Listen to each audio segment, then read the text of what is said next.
With the setting sun on our crisp fall weather cam, courtesy of Point Pleasant and West Virginia Lottery, the message is clear tonight for high school football fans. Bundle up. Forecast for the weekend ahead on First at 5. Crack is back. After several years on the forgotten list, police are once again dealing with a drug regarded as a community scourge.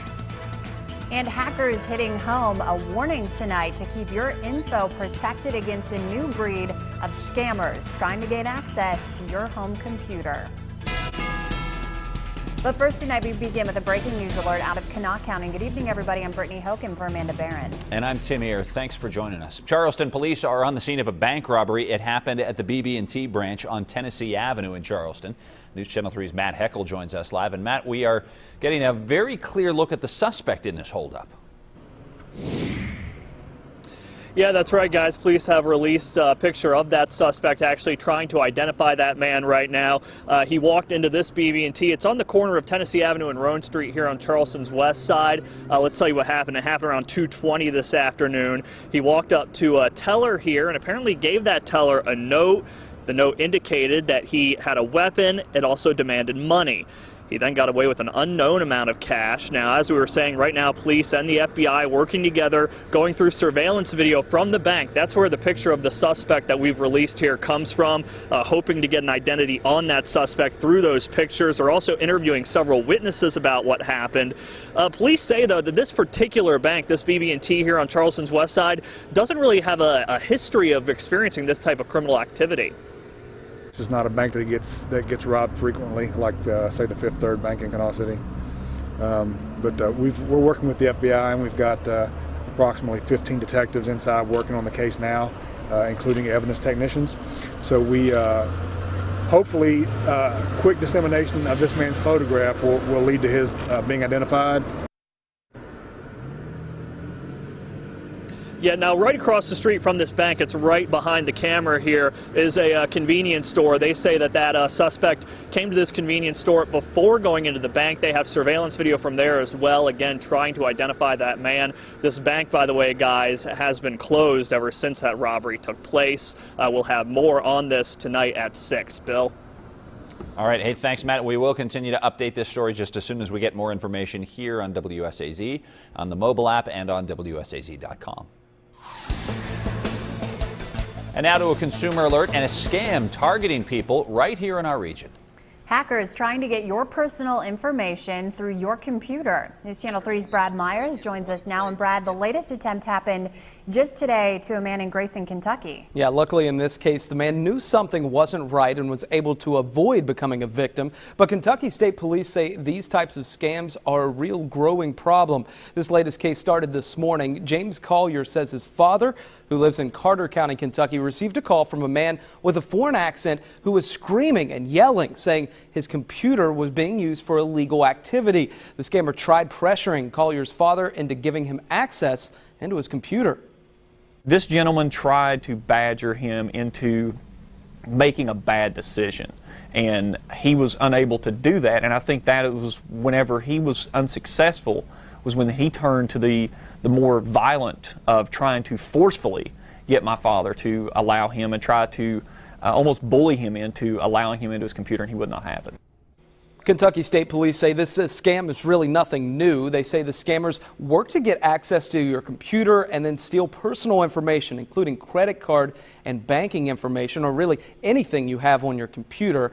Brittany, troopers say don't ever give out personal information to strangers over the phone or on the internet. Sounds like common sense, right? But just know that there are countless victims that fall prey to these scammers every single day. All right, thank you, Brad. Now, if you believe that you are being targeted in this scam, you should call your local law enforcement. Tony Cavalier in with a look at the forecast, and we just saw some of our colleagues exiting the building, getting ready to go home, and really wrapping up hats, gloves, the whole thing, and it makes us think maybe we're jumping the gun a little bit. Josh Fitzpatrick's already over at Putnam Stadium in Ashland, and he's prepping for the chilly night, and run on hot chocolate expected at the band concession booster stands tonight. Let's take you on to your first forecast here this evening across the area. As skies are in the process of clearing, it's going to get chilly as the sun sets. How chilly, you say? 40s falling into the 30s. In fact, by midnight, there'll already be some frost forming on the tops of cars and will be thickly frosted over first thing in the morning with some dense valley fog setting in. During the day tomorrow, 30 to start. By lunchtime, noon over at CK and 11 o'clock over in St. Albans, big parades will be kicking off, but stand on the bright or the sunny side of the street for a more comfortable feel. It's a cool day, and during the afternoon, clouds will gather with a late day temperature in the low and mid 50s. Doppler radar has been quiet this afternoon after the morning sprinkles and flurries moved away, and now the clouds are breaking up, setting us up for a cold night that lies ahead. Weather headlines: it is indeed a hot chocolate night at your favorite high school football field. A nice and cool weekend ahead. Nice as in sky condition, cool as in 50s for high temperatures this weekend. And there are some wild temperature swings in the forecast next week that'll set us up for near 60-degree temperatures heading toward Veterans Day. And oh, by the way, cold enough guys becoming more and more confident we could be in for the first snow of the season late next week. We'll talk about it when I come back here on First at 5. All right. Thank you, Tony. Well, Huntington's new director of drug control policy says that there is a new epidemic on the rise. Jim Johnson is talking about crack cocaine. He says some of the latest statistics show the drug is making a comeback.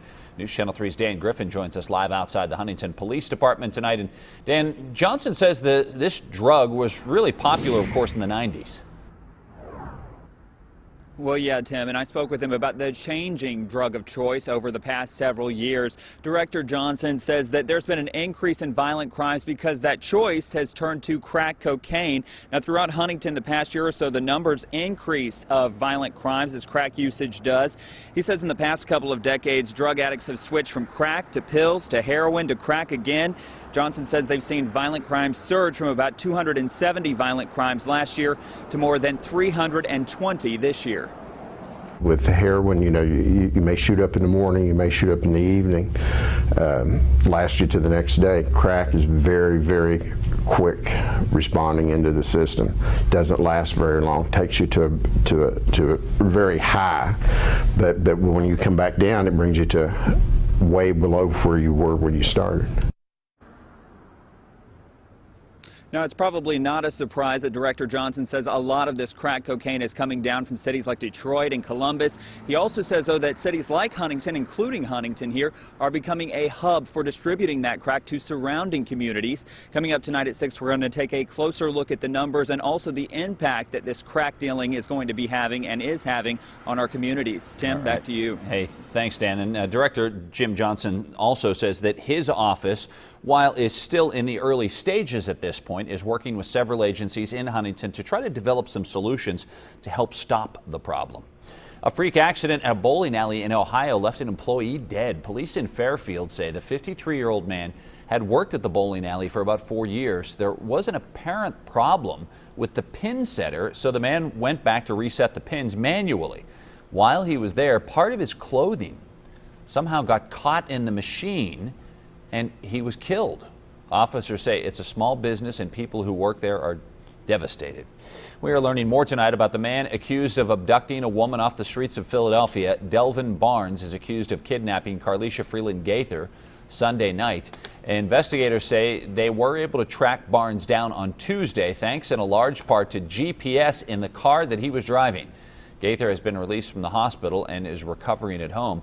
Barnes, meanwhile, has a history of criminal violence. Back in 2005, he was convicted of assaulting his estranged wife, and he spent 8 years in prison. But it doesn't end there. Barnes is actually being held in a jail in Virginia tonight in connection with the abduction, rape, and attempted murder of a teenager there. Yeah, horrible story. NBC's Chris Thomas spoke exclusively with the mother of that victim. And I just want to kill him.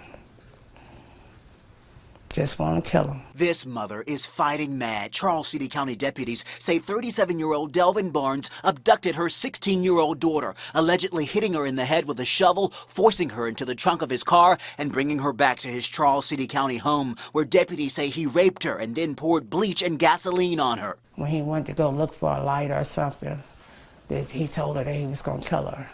She was going to die. Deputies say Barnes even began digging her grave. After all that beating, raping, choking, all that, she got away. The 16-year-old Richmond girl stumbled 2 miles down this dark road to stock building supply, naked, covered in blood. She found help and was med-flighted to VCU. Mom was shocked. The burns of her skin. My daughter didn't look like herself. It was devastating to watch. We stopped by Barnes' last known address this week. The suspect's father answered the door. What would you like to say to the family? We wish them a speedy recovery, and we, again, we feel with them, and hope they can forgive our son and move on and recover with their lives. You're asking that they forgive your son? Oh, yeah. What would you say? Yeah, I can forgive him, but I would never forget. Because he just keep going through a picture in my head of seeing my cousin getting beat or bruised over and over again. It's a picture that keep rolling in my head. The family relieved Barnes is now posing for mugshots and spending his nights in jail. I hope he's right. As for Mom, she has a message for the man accused of brutally violating her child. Only thing I could say to him, God bless him. You didn't succeed. And I hope that your pride in hell. Definitely raw emotion there. The mother also says that her daughter is still recovering in the hospital. Doctors have not given her a time frame for when her daughter might even be released. Coming up in the clear. The monitoring period for those people possibly exposed to Ebola in part of the U.S. is officially over, but healthcare workers remain cautious. Straight ahead, what they're doing now to prepare for any new cases. And a big night for high school football with the setting sun on our Ashland, Kentucky weather cam.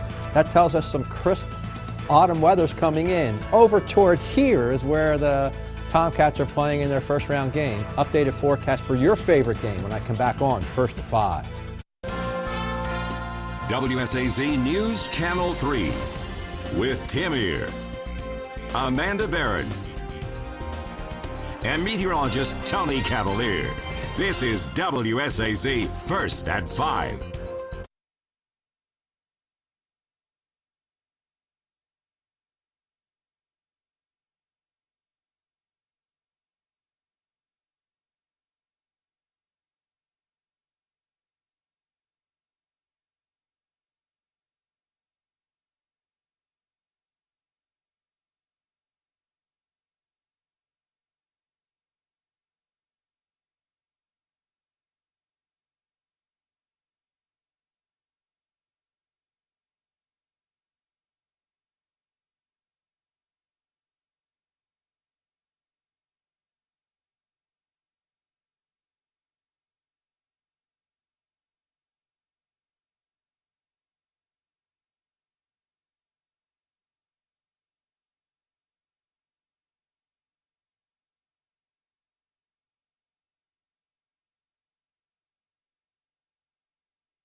End of the 21-day monitoring period for anyone in Texas who was exposed to the Ebola virus.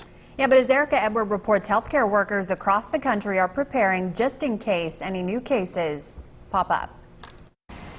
For Texas, the wait is over. It's been 21 days since anyone in that state was last exposed to the Ebola virus. This was an unprecedented event. It's the first time ever there was a case of Ebola in the United States. and we've learned quite a bit. It started with Thomas Eric Duncan, the man from Liberia who was treated and then later died at Texas Health Presbyterian in Dallas.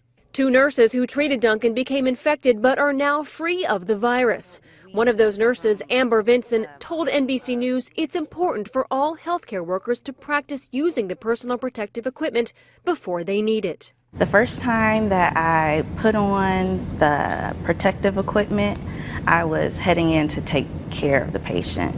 While the monitoring period in Texas is over, the epidemic in Africa is not. It's why experts say the U.S. must remain vigilant. He is now ready to provide care. In California Friday, hundreds of healthcare workers gathered for an Ebola training session and a lesson in the meticulous steps it takes to don personal protective equipment.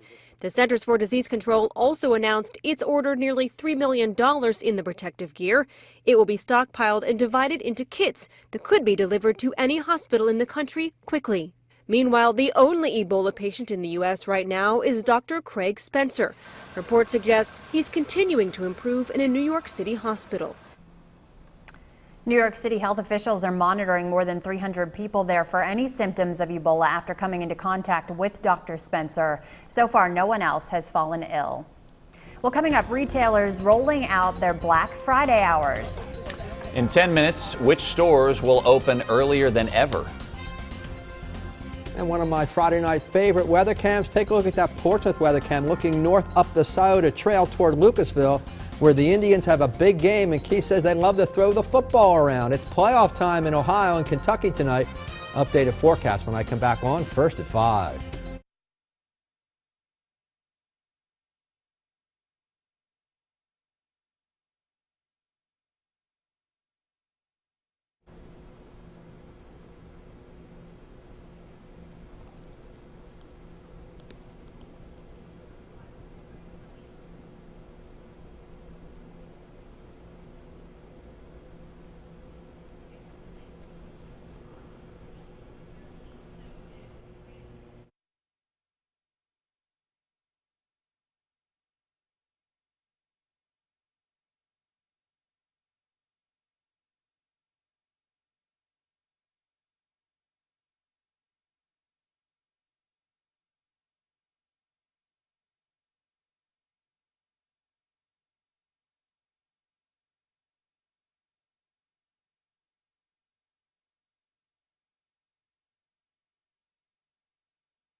First warning weather.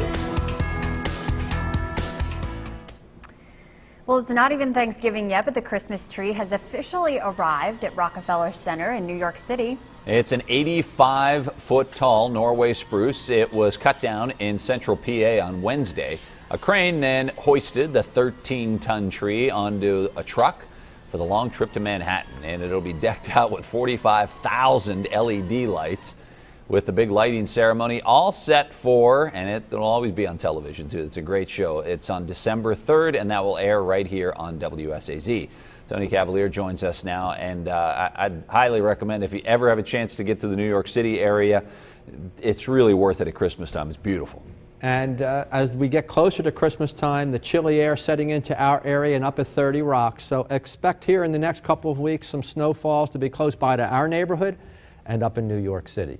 Hint, Wait till you see the 7-day. On to your first forecast, though, and we're going to take you to a special weather video I shot at the Blackwater Festival. This is the Nicholas County Grizzly Marching Band, who will be playing tonight. Let's enjoy.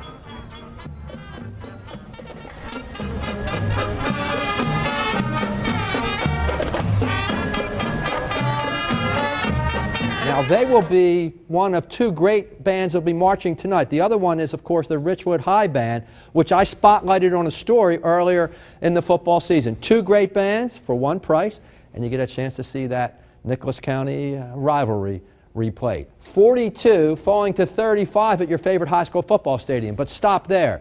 These are temperatures in the Ohio, Big Sandy, and Kanawha Valley. Up at Richwood High, the temperature will already be down and below freezing by the end of the game. By midnight, the cars are frosted on top, and there's fog forming at 32. And tomorrow morning, a frosty fog to start. Thick frost scrape, and there'll be some dense fog in the valleys. Temperature starts out near 30, 20s up in Nicholas County, 48 by the lunchtime. 11 o'clock, we've got the parade over at St. Albans, and it'll be noontime over at Sarita, Kanawha for the Veterans Day Parade. 52 by the end of the day with blue and brisk conditions giving way to some afternoon cloud cover. Here at 5 o'clock at the top of the hour, temperatures are in the low and mid-40s from City Park and Gallipolis to the Mountain Home Place in Paintsville, yet 36 at Shoemaker Square in Beckley and 34 already in Richwood, where again, temperatures will be in the upper 20s by the end of the game with the Grizzlies and the Lumberjacks. Here we see the clouds that are thinning across our area. The late day sunshine allowing for clear skies tonight, and those clear skies allowing for temperatures to plummet. Meanwhile, off to the north, we've got a spinning storm on the Canadian-U.S. border. It's a weak one, taking rains and snows well to our north this weekend. Just a chance of a sprinkle or a shower. But the overall pattern is this big low pressure. We call it the vortex. Will be sitting up in eastern Canada, and it's going to have a steady stream of cold air heading south and into the northern United States, from 30 Rock over to our area over the next few weeks. It won't be cold the entire time, but in time, with this vortex setting up close enough, we are likely to see a couple of snowfalls across our area. Let's put the weather players into motion, where here's the front that came through with the soaking rains yesterday, last night, and the little light snow up into the mountains. Snowshoe reporting a little more than an inch late last night and first thing this morning. Chilly for sure tonight. In fact, it'll be frosty cold. Partial sunshine over the weekend. Daytime highs moderate in the 50s. A nice stab of warm air is heading our way by the time we get to Monday and Veterans Day, when the temperature could get into the low 60s across our area. Then by the time we get to Veterans Day afternoon, that's Tuesday, there'll be low pressure on the plains and a true Arctic front coming out of that vortex on the Canadian-U.S. border. And you can kind of envision when these two get together, first we get the warm air on Monday and Tuesday, and then the rain, then behind it the cold air is siphoned out of Canada. And with the flow blowing like this along this jet stream, we would expect the opportunity for the coldest weather of the season so far, and likely that first covering of snow, even in your neighborhood, second half of next week. But in the short term here this evening, you're planning to head to a high school football game, right? Where skies are clearing out, and that's allowing for frosty cold temperatures to settle in, and there'll be dense valley fog by dawn, 25 in the cold hollows and about 30 downtown.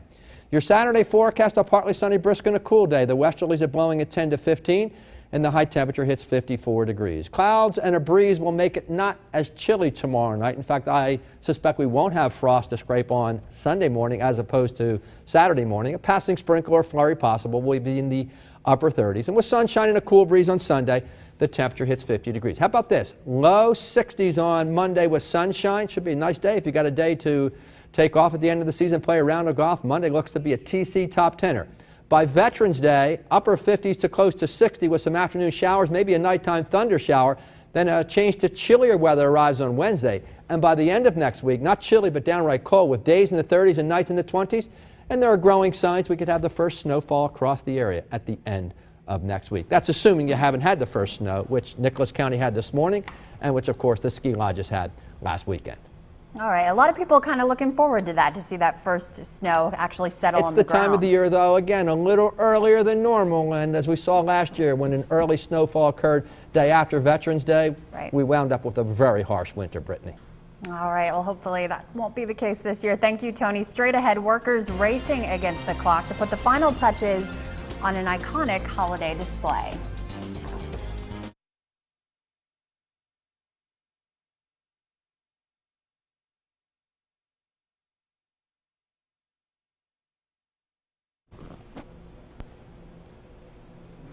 It's so hard to get these.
Victoria's Secret has reportedly swapped its slogan, "The Perfect Body," for the phrase, "A body for everybody."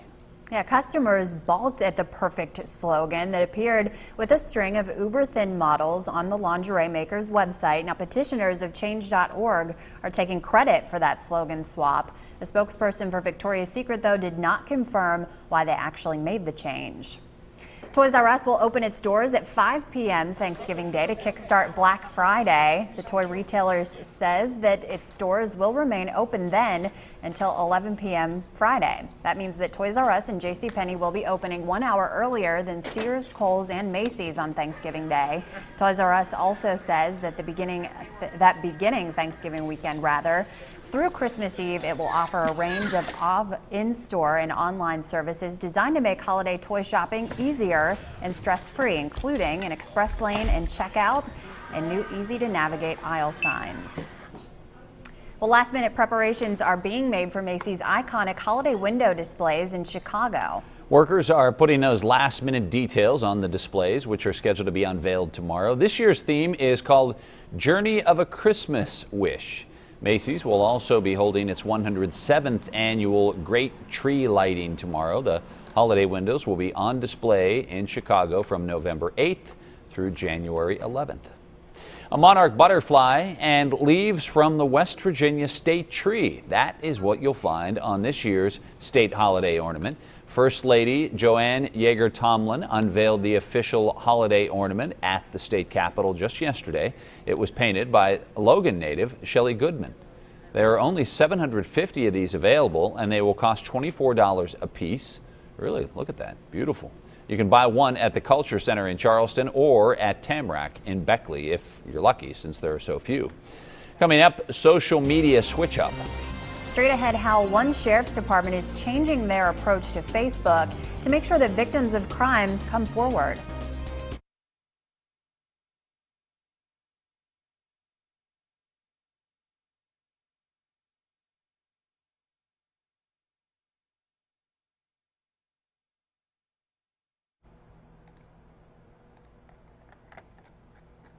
Mic check, 1, 2, 3, 4, 5.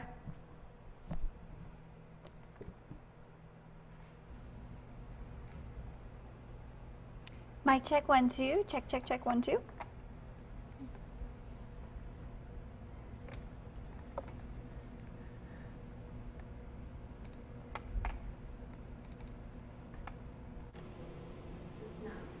Really?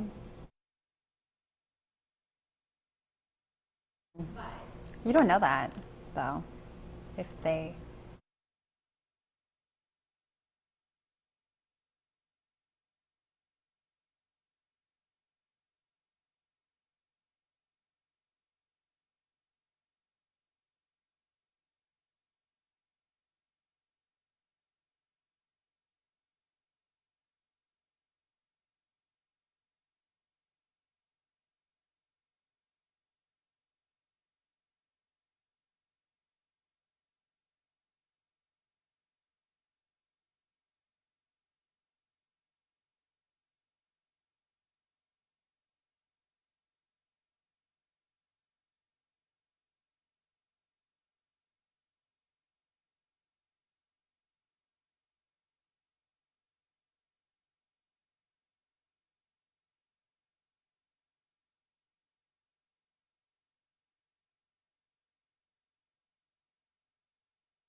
First on your 5:30 edition, social media has become a large part of our community and even part of law enforcement. Brittany, you know, many police agencies use sites like Facebook to report crimes and even try to help solve them.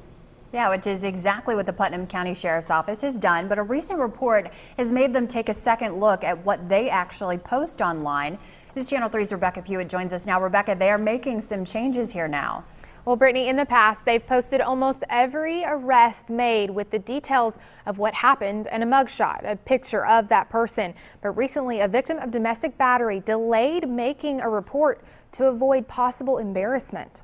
With just one click, anyone can see the dozens of faces arrested by the Putnam County Sheriff's Office right on their Facebook page. Somebody gets arrested for something, we post their picture and their name and what they got arrested for. It's all public record, and the reports have proven to be helpful for people who live in the county. It's always good, just to be informed of what's going on in your community, and social media is the quickest way to do that now. Ashley Alford uses it to stay informed, but also uses it at work with the Putnam County Chamber of Commerce. If there's any information that we feel that the community would very much benefit from knowing, we will share that information from the Sheriff's Department. But a recent crime has shown the department a different side of sharing information on social media. She was a victim of a crime. She really needed our help, and she delayed reporting it for quite a long time. Chief Deputy Hazlett says that person was a victim of domestic battery who held off on making the report out of fear her family could face embarrassment. It made us take a step back and look at what's most important to us, and to us, it's a victim. Now, as the department tries to walk the line between trending and policing,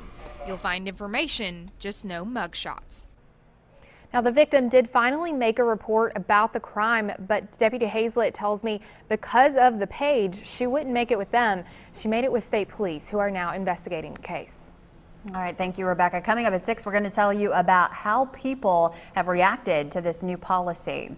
Well, just 3 days after this midterm election, there is already work tonight to get an issue in St. Albans on the next ballot after the city's fire levy failed on Tuesday. City leaders are trying again and hoping that it will pass this time around. But it's going to come at a huge cost to the city, all to host a special election in February. News Channel 3's Shannon Hauser joins us now. And Shannon, this will come with a price tag for the taxpayers as well.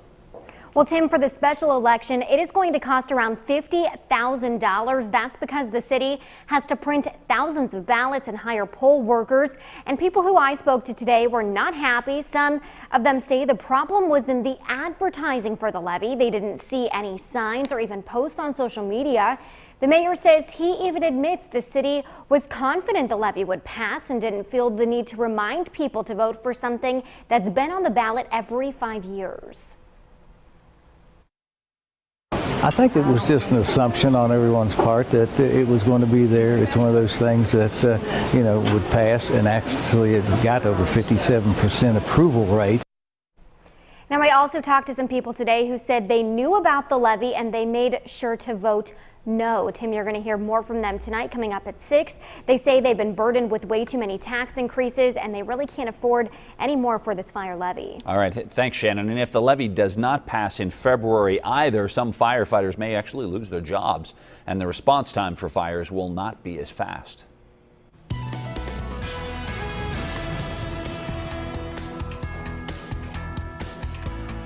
Meteorologist Tony, you're not Tony Cavalier. What am I saying? You're beautiful. Kellyanne Chickley is here with us now. And it's not real. I mean, it's a gorgeous day outside, but that cold weather is definitely kicking in. You can tell as many times as it goes up, it comes right back down. That's right, Brittany. It's a bit of a roller coaster, and that's something that we'll see again as we move into the weekend, too. So we're cooling down quickly for tonight, and it'll stay cool for much of the weekend, but we start off next week and into Veterans Day with temperatures warming up just as you head out to the Huntington Veterans Day Parade. But then we see a very strong cold down as we move into the middle and end of next week. In fact, it's a taste of winter as we see the possibility of snowfall. Here's a look at what's ahead for our evening tonight, though. As we see temperatures to start into the 40s, we'll see temperatures quickly cooling down into the 30s, though, with that sun setting. So that's something to keep in mind as you're heading out to the games tonight. You're sitting on the bleachers, and it's going to get awfully chilly as we see a midnight temperature around 32. It'll stay dry with areas of fog looking likely and even some areas of frost as we are seeing temperatures dropping below the freezing point for many areas. Heading into tomorrow, you'll have to bundle up for the morning, but not so much for the afternoon as we see temperatures about 10 degrees warmer than today with highs in the mid-50s. We are expecting some increasing clouds for tomorrow evening. There is even a slight chance of some spotty areas of drizzle moving through, but it's not looking to account to much. HD Dual Doppler showing those breaking clouds overhead for this late afternoon and evening. You can see those clouds that are clearing in from the west, and so Some of this clearing will allow for temperatures to get very chilly tonight, especially in our western sections, as we are looking to see temperatures dropping down into the 20s for many areas. Looking up to our north and west, this is the next cold front moving through, and that's bringing that spotty chance of rain for tomorrow evening. Notice how the bulk of the precipitation is well up to our north, and it's looking to stay that way as it progresses eastward through our area. We're expecting a bit of a cool down as we head into Sunday, but again, the strong cool down is waiting until next week, and that's something you'll see with our weather headlines. Winter jackets needed tonight. It's a mild streak as we move into the weekend and the start of next week, especially as we see temperatures actually pulling into the 60s on Monday. But talk about a big change. Cold blast arrives as we move into Wednesday and Thursday. A closer look at that forecast is coming up. All right, and as Kellyanne just mentioned, Kellyanne, not Tony Cavalier. We realized that. It's like I saw a ghost, right? That's what you said. Oh, that's funny. But she mentioned that it's going to be pretty cold tonight. Yeah, and that means that folks better bundle up before they head out to football games all across the region. Another meteorologist, we've got 3 out of 4 working for us right now. Meteorologist Josh Fitzpatrick joins us live from Ashland with a look at the conditions the fans will face tonight. Hi there, Tim and Brittany. We're here at Putnam Stadium, Tomcat country here in Ashland, Kentucky. And at 4 o'clock, temperatures were in the mid-40s. Now it's more like 40. So we've dropped a good 5 degrees within the last hour and a half. And I can certainly feel that it is much, much colder now that the sun has set. The sky is clear. The wind is relatively light, but whenever the wind does blow, it feels much, much colder. And kickoff is going to be at 7:30. So over the next hour or two, the temperature will begin to fall through the 30s. So obviously, this is going to be probably the coldest Friday night football game so far of the season. And behind me, we're starting to see the gates open, but not too many fans are entering the stadium just yet. Kickoff is going to be at 7:30, and look at the bleachers. The bleachers are metal, okay? And that means that the bleachers will also be in the 30s. So obviously, too, you'll want to bring a blanket with you to insulate yourself, dress in layers. If you have a coat, a heavy winter coat, maybe preferably if it has a hood on it, like the one I'm wearing right now, and also gloves. You'll need the gloves, and just dress warm. And also, I'm sure over at the concession stand behind me that hot chocolate will be a hot commodity tonight on the list. And of course, Keith and Rich will have much more on Friday Night Football at 6, 10, and 11.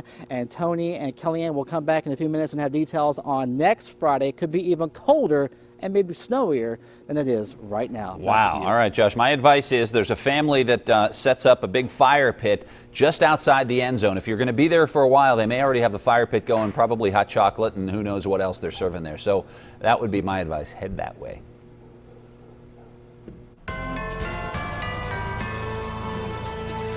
Well, here's a look at what's trending tonight. A man in Boone County is behind bars, charged with robbing a Sam's hot dog stand at gunpoint. This happened yesterday afternoon during the lunch hour at that restaurant in Comfort. Now, police say that William Mason walked in with a hunting rifle, pointed it at a cashier, and demanded cash. All he got away with was an employee's purse. Mason was arrested shortly after. He is now charged with robbery.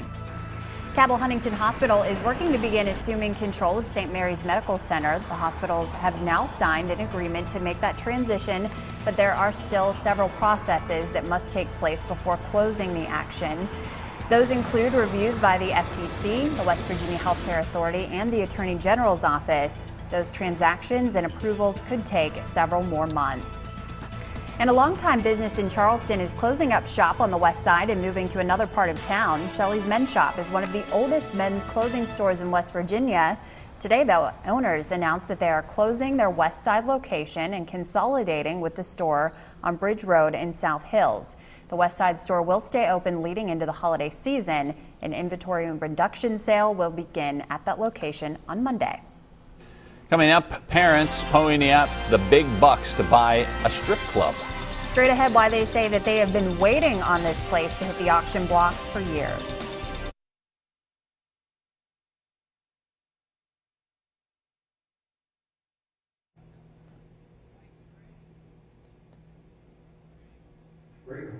Big one in the Valley tonight with G-Dub over at Laley to take on the Cougars. Bring along the warm weather gear, clearing and frosty cold late tonight. Valley fog will be dense on the Kanawha River by dawn at 30 degrees. Tomorrow, sunshine of the partial variety. It's a brisk and cool day. Temperature 11 o'clock over in St. Albans, mid and upper 40s for the big parade, and a late day temperature of 54 with a partial cloud cover. Those clouds and a breeze tomorrow night keep the temperature not nearly as chilly Saturday night, Sunday morning, upper 30s. Sunday with partial sunshine, a cool breeze, we should make 50 degrees. Should hit into the low 60s Monday and perhaps even Tuesday, Veterans Day. Though some showers and even a rare November thunder shower possible by late Tuesday and Tuesday night. And then a change to colder weather. That Arctic front will arrive. That introduces temperatures in the 30s at the end of next week, when right now, some signs pointing toward maybe our first snowfall in the Kanawha Valley. We'll keep you posted. Almost said Amanda. And the weekend's here, and this go round, it's frosty cold tonight, and temperatures moderating over the weekend. Where do you see that 7-day when I come back on WSAZ Charleston? Thank you. Thank you.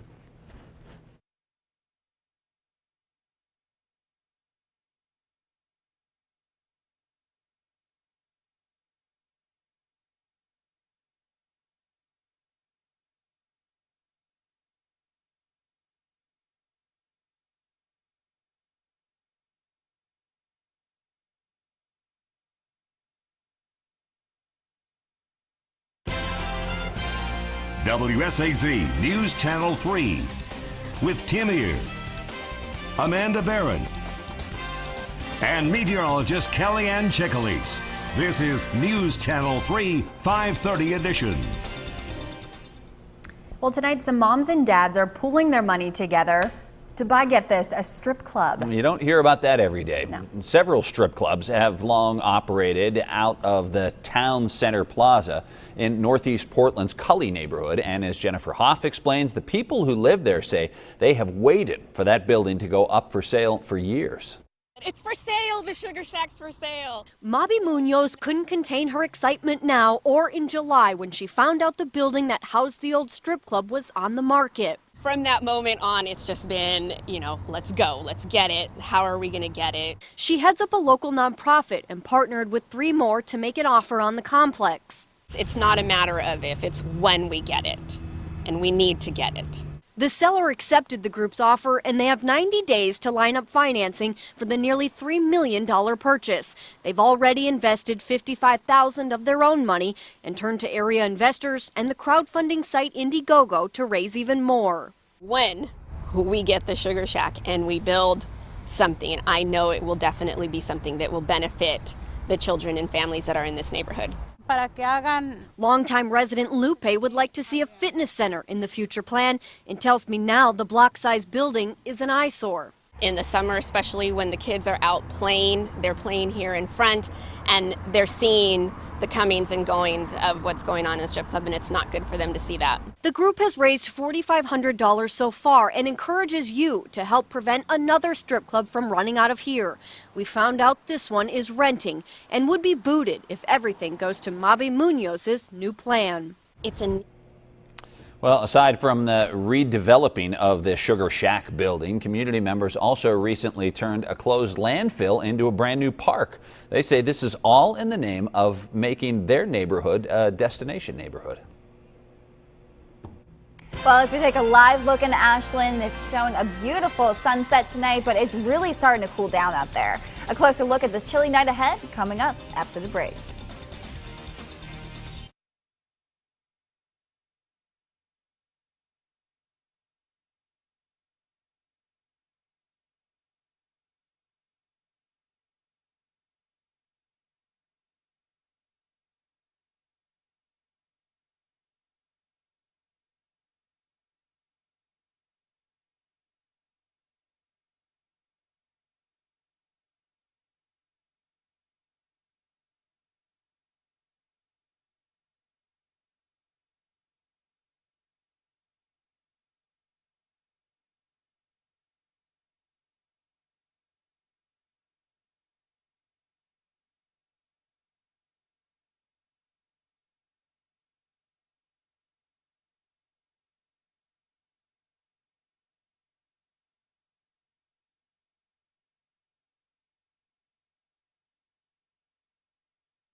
first warning weather. Kellyanne in with a look at the forecast. It's amazing how bundled up we get at the beginning of the winter season when the temperature's in the 40s, and then at the end of the winter season in February when it gets up into the 40s, we're like in t-shirts. That's right. You said up into the 40s too, Yeah. and that's what it seems like. It's Yep. as if it's like a warm up Yeah. as we move to the end of February. But now we see it's temperatures cold. like this. But yeah, this is definitely a shock to many folks out there, and it's going to continue to be a shock as we move into your overnight forecast because we're seeing temperatures for much of the region dropping below that freezing point, and because so many people will be outside tonight because of course we had the big Friday night games, that means that we'll definitely be feeling that impact. So definitely wear those heavy winter jackets. The good news is that we will stay dry, and it's something that will linger through your overnight and into tomorrow morning.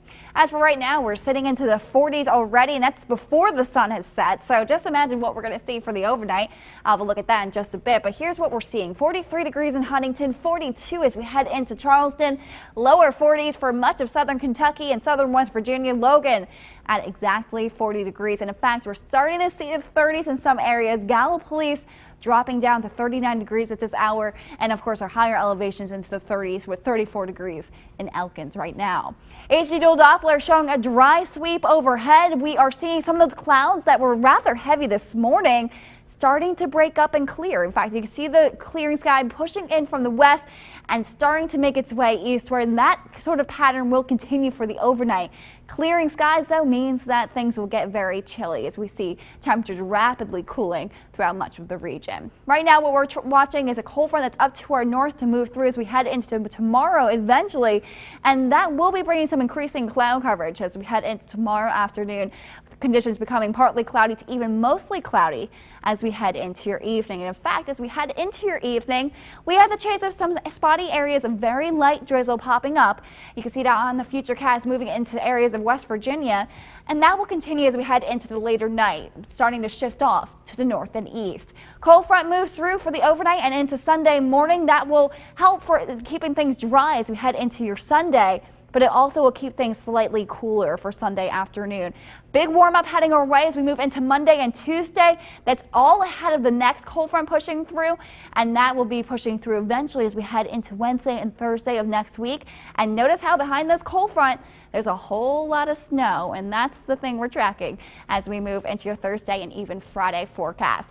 What's going on overhead is we have this big dip in the jet stream, and it has a lot of what we call amplitude, or these hills and these valleys that are moving through. So we have a very deep trough that's developing out to our west, or this valley right here, that's going to be bringing some very cold air to our west for Monday and Tuesday. That will allow for things to get warm out here, but as that shifts to the east, that allows for a very big cool down in our area. And notice how that dominates much of the country as we move into the end of next week. This purple color indicating some of the coldest air that we have seen yet this season. So get ready for that. Definitely get out those winter coats. And you'll need them tonight too, because we're seeing temperatures dropping down below freezing at 30 degrees, a clearing sky expected. Frost and fog will be possible for late this evening and into tomorrow morning too. Heading into your Saturday forecast, highs pull into the mid-50s, slightly warmer than what we saw today, but still feeling cool. And we do have that chance of some spotty sprinkles popping up for your late afternoon and into your early evening. Dry as we head into Sunday with temperatures just a couple degrees cooler, and then we warm up into Monday. It's a beautiful kickoff to the work week with highs pulling into the lower 60s and mostly sunny skies.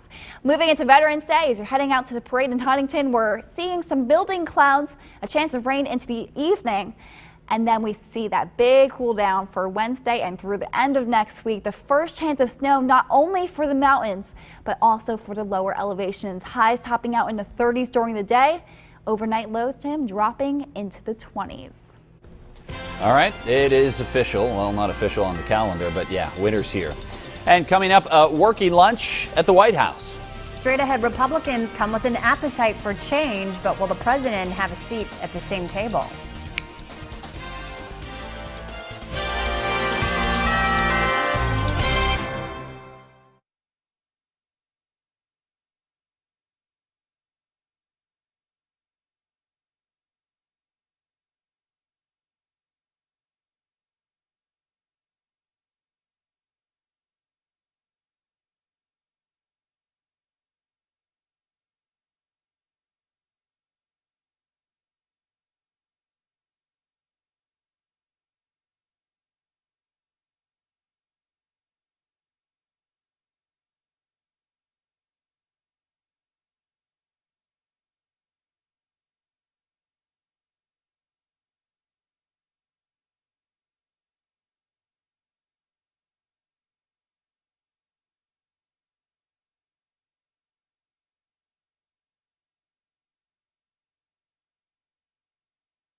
President Obama met with Republican and Democratic congressional leaders at the White House today, facing a new reality of the GOP's election victories, putting that party in control of Congress.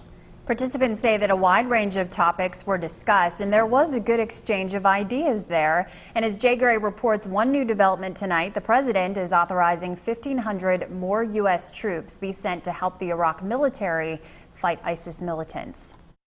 The American people just want to see work done here in Washington. As the president and congressional leaders sat down for a working lunch today at the White House, Republicans came to the table with an appetite for change. After sweeping wins in Tuesday's midterm elections that will give them control of both the House and Senate. We'll see whether we can work with the president. I hope so. That's what he says, and we'll find out. I am not going to judge ideas based on whether they're Democratic or Republican. I'm going to be judging them based on whether or not they work. Analysts warn common ground will be difficult to find. You simply can't look at this situation and where we've been for the last 4 years and be optimistic about the two sides setting aside differences and coming to large-scale compromise. Already, the battle lines have been drawn over health care. That he needs to make good of his promise. And an immigration reform rally outside the White House today is a reminder that both sides are still split on the controversial issue, with the president suggesting he'll act on his own, using an executive order if necessary for immigration reform. It's not a threat. The president made a promise that he was going to act on immigration reform before the end of the year, and that's exactly what he's going to do. We also expressed to him if more executive actions are taken, that would make it difficult for us to always work together. We think we should start with a fresh start. The heat now clearly on the president and leaders from both parties to find some way to break the gridlock. Today's lunch included a briefing on the U.S.-led fight against ISIS amid reports the president plans to nearly double the number of troops on the ground in Iraq. Up next at 6, an update on breaking news in Charleston, where police need your help in identifying a man who held up a bank on the west side late this afternoon. This picture, that's the one that police hope could put his time on the run to an end. And an old drug making a new comeback on the streets of Huntington, why it's being linked to violent crime and causing some major concerns for police. Plus, Tony is tracking your weekend forecast. Your 6 o'clock news is just 2 minutes away.